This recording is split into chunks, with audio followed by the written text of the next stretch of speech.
Bitcoin global standard. So it's a way to have some fun, kind of like as a victory lap, because we won. We won this race. All the fiat money's on the back foot. Gold is not doing anything. The altcoins, as they're called, whether it's BCH or BSV or Ether or Cardano or XRP, they're all now have been pretty much shown the exit because they claim to do things that Bitcoin can't do. But now Bitcoin has proven that it can do everything any of these things can do, but it can do it a lot better. So there's no use case for those altcoins whatsoever. I don't think many of them will be around in 2 or 3 years' time at all.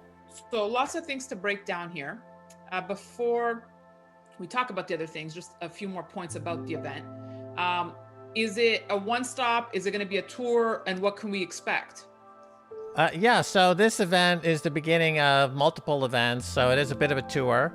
And I think the next one will be in Miami. We're looking at Seattle. We have about 5 or 6 cities lined up. And as we get information back, we work with local people in these cities to kind of find a good venue and to do things. And then the apps that allow these things to happen, Eventbrite, which is a ticketing app, is really a remarkable app. It's pretty simple to use. You can set up an event and people can buy tickets. And so in this particular event in Austin, you get a barbecue, which we're setting up. Stacy's arranging the best barbecue in Austin. We're going to have entertainment.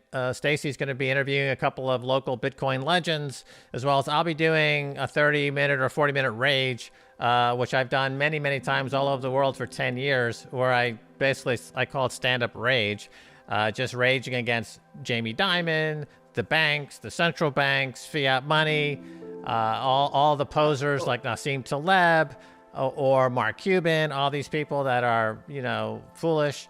And so I just go off on a wildly unhinged rant. Max Keiser rage. Yeah, it's a Max Keiser rage. I do it for a living, so that's my, that's my job. Most important thing, you know how much I love a good T-shirt. You're getting T-shirts made. Yeah, we'll have T-shirts, some posters.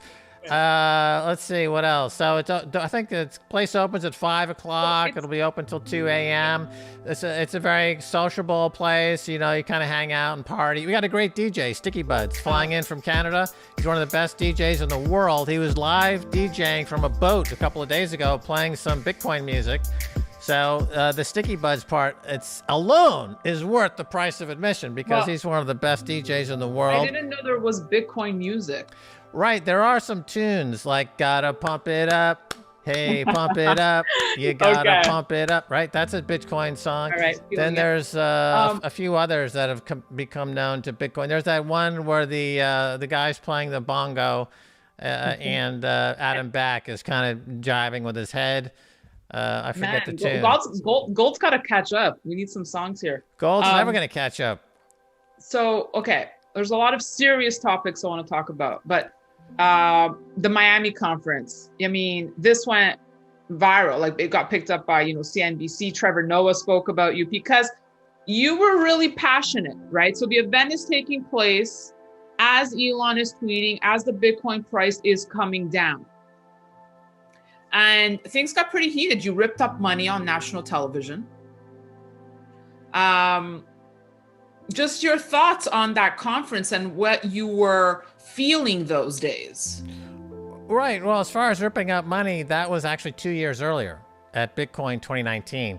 But that was not from this conference. No, but because I was wearing the same suit and shirt, people kind of cut it together and they said this is what happened at the event. But if you look at that, that was from 2 years ago in San Francisco. And I've ripped up money like that many, many times. I think I've ripped up close to $50,000 over the years. But it's part of my act.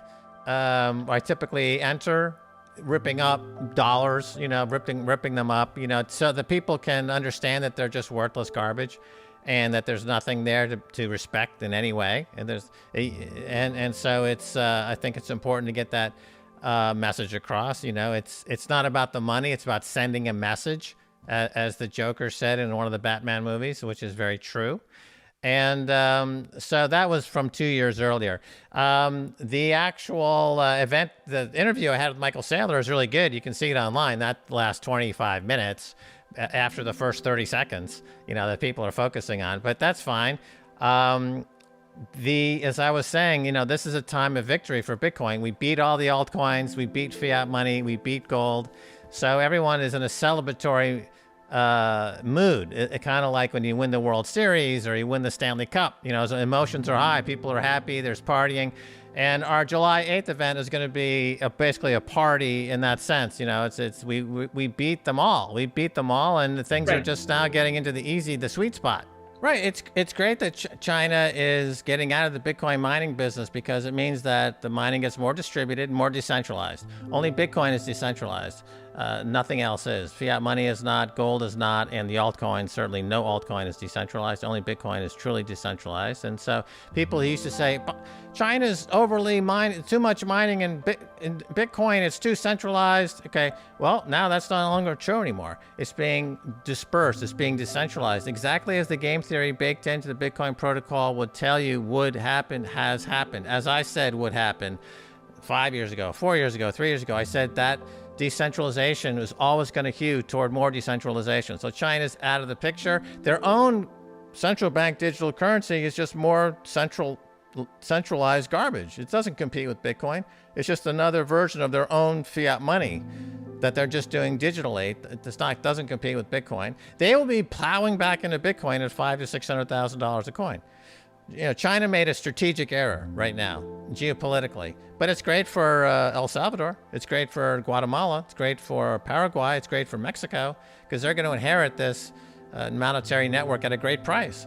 So remember, that's been compounding at 200% a year for 10 years. I still have a $220,000 target for Bitcoin in 2021. Well, that's still my target in 2021. I'm happy you brought it up, because this is the room where it happened, Max. Right. Where we had that video that went viral where you gave your forecast for the year, and I have my forecast tucked away in my childhood desk right next to me.